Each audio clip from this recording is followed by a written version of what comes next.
How old were you when you start to remember Chalandak? Chilandak? Oh, around 4, I guess. Yeah. 3 or 4. I'm not quite sure the ages because the memories are there, but I don't know You don't know how how old you were. And oh yes, I forgot to introduced. ask you to slate your name. SachlanMcKingley. Yes. And when were you opened and how old were you? 3 years ago. Yeah. 3 years ago, 17. 17. And whereabouts In Sydney. In Sydney. So you spent a lot of time as a child in Chalandak. Did you think you lived here or did you think you visited here? Oh, I definitely lived here. You thought you lived here, Yes. although you went back and forth to other countries and Yes, moved. but during the time when I was younger, we did live here a lot. I mean, this was home base. We would go overseas, but it was just like to Singapore for a day for our visa concerns, or Japan to visit my grandmother, Mom's mom. So, what did you think about Papa? I mean, how did you feel about him, and what kind of importance did he have for you? Well, the memories I have with Papa, I don't remember so many, even though I did spend a lot of time when I was much younger. But I do remember him being always very kind to me and concerned about, like, was I happy or comfortable with, because I went everywhere with my parents. And so, like, oh, is Sachlan okay? He would lend me his train sets. He even gave me a little set. I don't remember him giving it to me, but I still have the set at home. But things like that, yeah. So, And what was the action like for kids? You know, there were lots of kids in Chalandak in those days, and what was it like for you playing with the it kids? was, I don't know, I guess something to do with because it was always there. You know, Subud Papa was always there. Everyone knew, everyone respected him. There was no question in our, well, for me anyway, and it didn't seem at all, for the kids there, about the importance of Papa and how our parents would remind us the importance of Papa and our family and for everyone, how special he was. So it was always there, and we didn't question it at all. Yeah. It was second nature. Second If Papa nature. was around or something, and we went to the big house for Slamatan, we would greet Papa. Yeah. And what was the life like amongst the children? I mean, it was kind of seemed like that there was a whole social structure for the there children. was, because there was clustering of ages.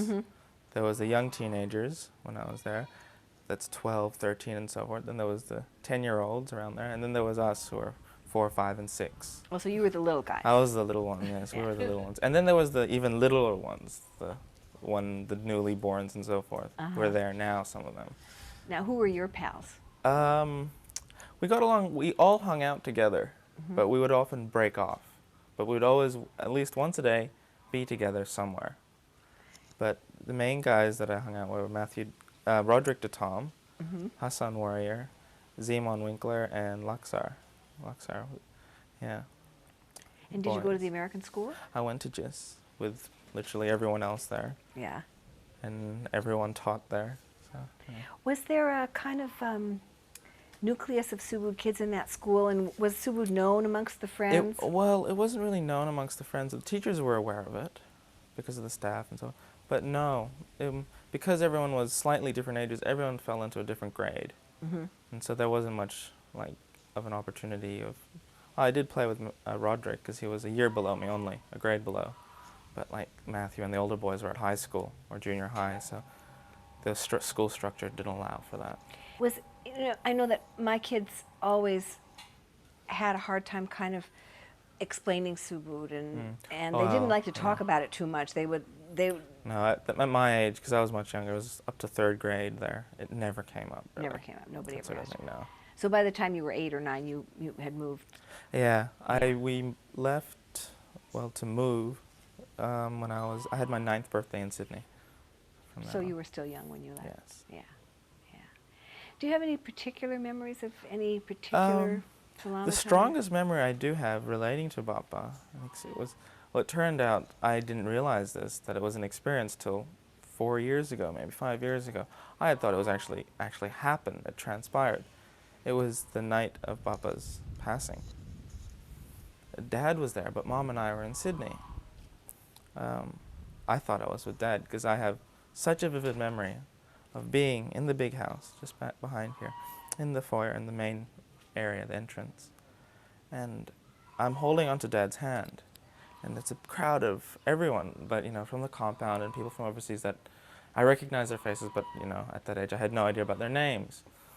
Yeah? And everyone was there. And because I was aware that it was Papa's birthday and that's why everyone was there, but I'm holding onto Dad's hand. I'm smaller, so it's like that. And so I have shoulders surrounding my view, making it sort of like a cone, and I'm focusing on the balcony, and we're all waiting for Papa to come out. And Papa comes out, and he greets everyone in one go and waves and smiles, and then returns. And I don't know when this happened exactly, but through my whole life, I thought that happened. I was there. And until, when I became more aware of the dates and so forth, I started asking Dad, where was I when that happened? Because we did come immediately after Baba passed. I think the day after I came with Mom. So there was that sort of time, and I wasn't quite, what date and so forth, 9 years old. I wasn't quite aware.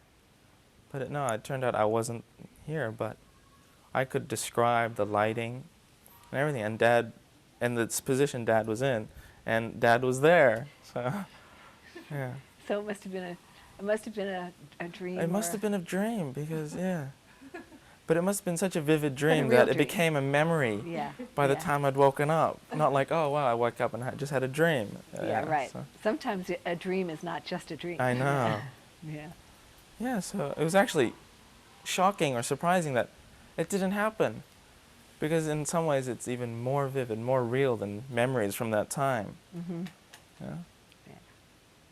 So that was a big one. Apart from that, there's just little snippets of Papa handing me a train carriage, or I'm crawling around, playing on the floor, and then me bumping into Papa's leg and being, oh, sorry, and then, and him patting me or saying it's okay, and then I would go back.